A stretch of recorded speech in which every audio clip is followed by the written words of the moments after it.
মা তো মহা খুশি। সানিয়া ইমানকেও জানালাম।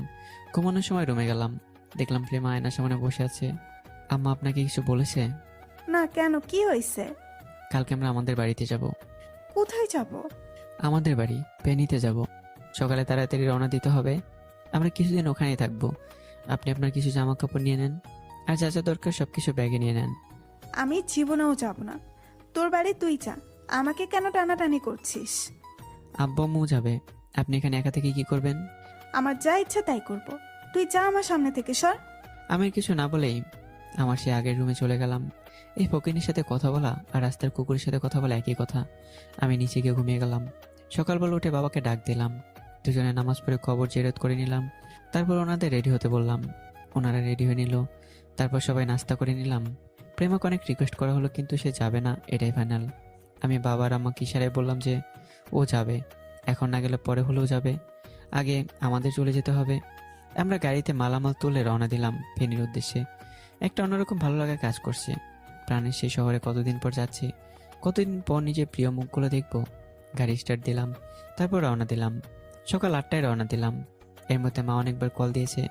আমরা যখন কুমিল্লা পার হয়ে ফেনীর কাছাকাছি চলে আসলাম, মানে কুমিল্লা 14 গ্রামে আসলাম, তখন প্রেম আমাকে কল দিয়েছে। ওই কই তোরা? আমরা তো ফেনীতে প্রায় চলে আসছি। তো আমাকে কে নিয়ে যাবে? কেন, আপনি না বলছেন আপনি আসবেন না? ধুর, আমি এত কিছু বুঝি না, আমাকে নিয়ে যা। ম্যাম, এখন তো ব্যাগ যাওয়া যাবে না। আব্বা আম্মার অনেক কষ্ট হবে।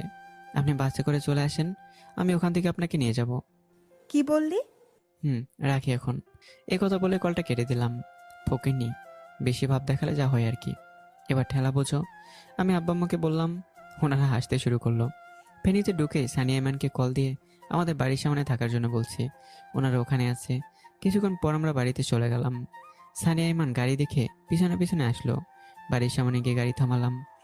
গাড়ি থেকে নামার সাথে সাথে ওরা আমাকে জড়িয়ে ধরলো। অনেকদিন দেখি না দুই হারামিকে। ওদেরকে প্রেমার আব্বু আম্মুর সাথে পরিচয় করে দিলাম। কিছুক্ষণ পর আম্মু বাসা থেকে বের হলো। আমাকে দেখে মরা কান্না শুরু করে দিল। মনে হচ্ছে আমি মারা গেছি। আর সেখান থেকে ফিরে আসছি।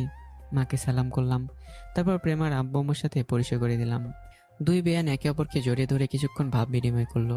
দেখে ভালোই লাগছে। হঠাৎ করে আব্বুর কথা মনে পড়ে গেল। দেখলাম আব্বু বাজার থেকে কি যেন কিনে নিয়ে আসতেছে। আমি ওনাকে দেখে ভয়ে ভয়ে ভিতরে একটা দৌড় দিলাম। আমার দৌড় দেখে সবাই অবাক হয়ে তাকিয়ে আছে। তারপর আব্বু আম্মুর সাথে ওনাদের সবার পরিচয় করে দেয়। আব্বু বেশ ওনাদের সাথে মিশে গেছে। একটু পর আব্বু আমার খোঁজ করলো। আম্মু আমার রুমটা দেখিয়ে দিল। আব্বু আস্তে আস্তে ভেতরে আসলো। এদিকে আমার কলিজায় পানি নেই। এই কে তুই? আমার বাড়িতে কি করিস? কি হলো, কথা কানে যায় না? বের হ আমার বাড়ি থেকে। আমি তখনও চুপ করে দাঁড়িয়ে রইলাম।